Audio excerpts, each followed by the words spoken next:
Bishop continues to deliver the series entitled The Waiting Game. His sermon dives deep into the story of Simon Peter and a few other disciples by the Sea of Tiberias. Peter, a man of great influence, told his fellow disciples that he was going to go back to what he was doing before he was called to ministry. If you are a person of influence, what you do or say could affect the people around you. Peter's decision was predicated on the devastation that surrounded the crucifixion of Jesus Christ. The trauma blinded them, so the very presence of Jesus standing by the seashore was missed. This was in fact the third time that Jesus showed himself after his resurrection.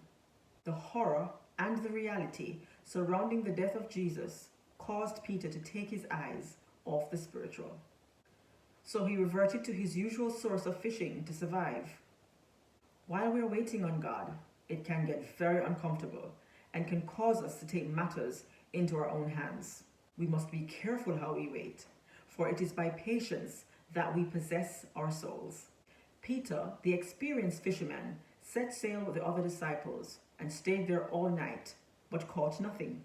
The fact is, without Jesus, we can do nothing.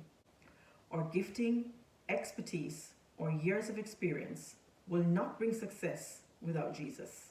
There is nothing in our life that God does not know about. So Jesus asked the disciples the question, have you got any food? Once Jesus turned up, the empty nets were filled with fish, because favor fast tracks you and resolves the issue. And in this case, it happened instantly. There are things that will require your faith and not logic.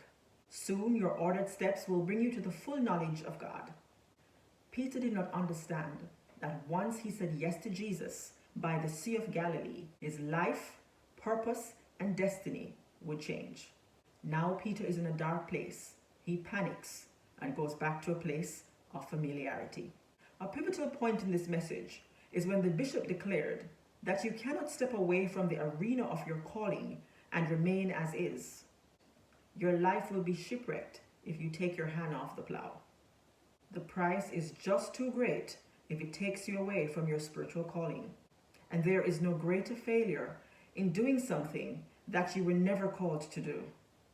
As we wait, we must trust in the Lord with all our hearts, leaning not to our own understanding, acknowledging God in all our ways, and He shall direct our paths.